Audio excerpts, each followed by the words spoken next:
Hello everyone, this video will cover Module 9. So this module is getting into the argument essay. One of the main requirements for the essay that's new is the use of sources. And for a lot of students, this is going to be one of the most challenging things we do this semester. And so we have an entire module devoted just to learning about the concepts and applying them. So let's get into what you're going to be working on. All of these are related to each other. You have 4 assignments. They're all fairly short, but they are important to keep in mind that you are dealing with something that you may not have had any experience with before. And so you will probably want to leave yourself time at the beginning just to get into the concepts themselves. So the first thing I want you to do is to go through the readings. Now, some of you may have used sources before, and depending on your high school instruction and what you have done in your classes before, some of this will be review. What I've found is a lot of times students come out of high school with an understanding of source usage, but it may not be correct. And so sometimes we have to unlearn habits that sometimes high school teachers are teaching. So just keep that in mind. What I would do is, if this is brand new to you and you've never had to do this before, I would watch these videos first. They are really good at breaking things down and providing visuals and just like explaining why we do things. For me, I'm a visual learner. I can't just read it on a page and understand it. I need someone to show me. And so I think these videos are really, really important. If you are more the you can read and understand type of person, then we have plenty of pages out of the textbooks to help you out. The rules for writers is just a breakdown of all the different types of sources that there are, and like what different citations are going to look like. And so that that is a little bit more in depth than you may want to begin with. But these chapters out of Patterns for College Writing go all the way back and start talking about, just how to find sources to begin with, how to integrate your sources into your essay, how to make sure you're avoiding plagiarism. And then we also have discussions of things like paraphrasing and quoting and all of that. How do you do that correctly? So you have 3 parts to documentation. You have the works cited page, you have in-text citations, and you have signal phrases. And part of those in-text citations and signal phrases, those are the references to sources, and you will include those anytime you include something from a source in your essay. And you do that by either quoting it or paraphrasing it. And so there's a lot of stuff to look at here, and just like getting that foundation first. Take the quiz next. Sometimes students find it beneficial to take the quiz first and then do the readings and then come back and take the quiz again. The quiz does pull from a pool, so you can take it multiple times, and the highest score is the one that will be recorded. So just keep that in mind. You'll get a little bit more practice that way. The next thing you want to do is work on this documentation assignment. And basically this assignment is here to help you just practice the really fundamental kind of foundation level skills that you need. You're going to do something very similar most likely in Comp 2. Like, this is stuff that we just need more practice with in order to understand it better. And like every time I come into, I'm just making an example right now for you guys. This is the kind of stuff that if you don't practice it enough, you're just gonna lose it. So a couple of things to think about. So you're finding 2 sources. I would just Google your topic, just in general. So I'm doing benefits of online learning in college. Now, couple of things to remember: you're not doing a cause and effect essay, so you don't have to worry about like the effects on someone's life or something.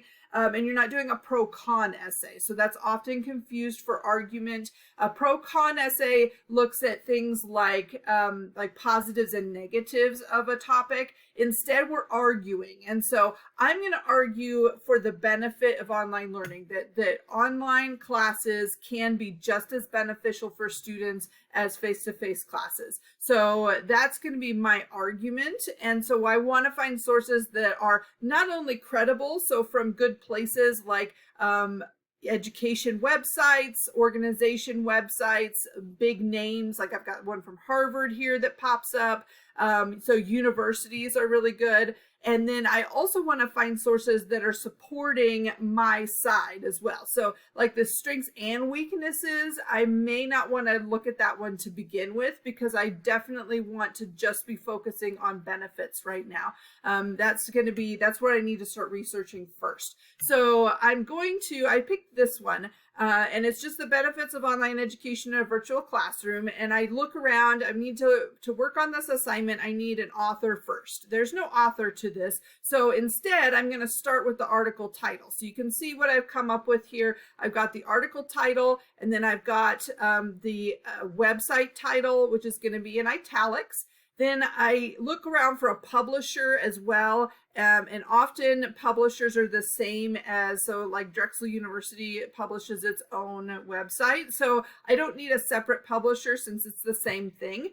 So then I'm going to include the URL. We always include URLs for web sources, and then because I don't have a publication date, I'm just going to include the day I accessed it.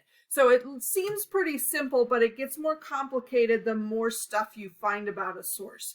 So the next thing I want to do is include both a quote and a paraphrase. A quote is their language, a paraphrase is my language. So the quote that I chose is, I just picked a sentence off of the website, and then I copied and pasted it. So I just found something that I thought this would be something that I would like to actually include as a quotation in my essay, because the wording is really good. So I'm going to include that quotation, and I'm going to include what's called a signal phrase ahead of it. So I'm going to include the basically the first part of the works cited entry. So I want to include the title, and then I could also include a little bit more if I want to, just to establish that credibility. So I've got my title and the reference to Drexel University, and then I've got my quotation. That's my first sentence. My second sentence is just in my own words talking about the first main benefit that they cover on their website, which is flexibility. I'm just going to put that in my own words. And then all I need at the end then is just a little reference that references back to the first part of the works cited entry. So you can see that I've included this thing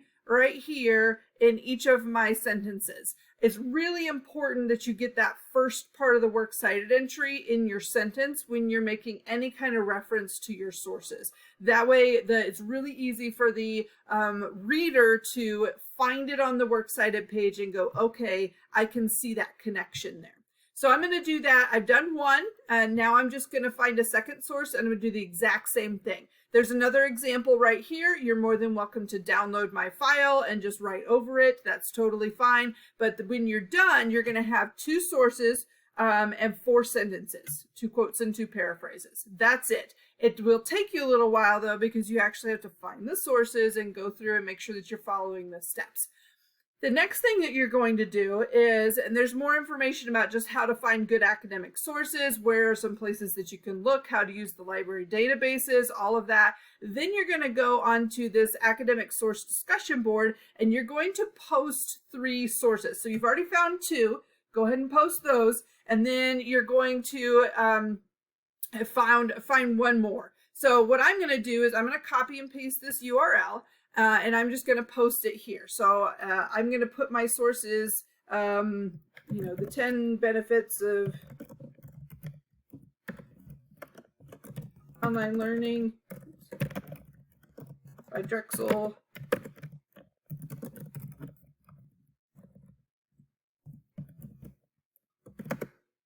And then I'm going to put my URL in there and then make it a hyperlink, and I'm just going to post it. So now I've got a source up there, and I'm going to do 3 sources for students. Once you see some sources have been posted, then you can go in and start to actually evaluate your classmates' posts. So what you're going to do in your response is you have 5 criteria, and you're going to take those criteria in your response to that person, and you're going to put those criteria in there, and you're going to write a sentence about each one. So authority, this is a university website, and then you can elaborate on that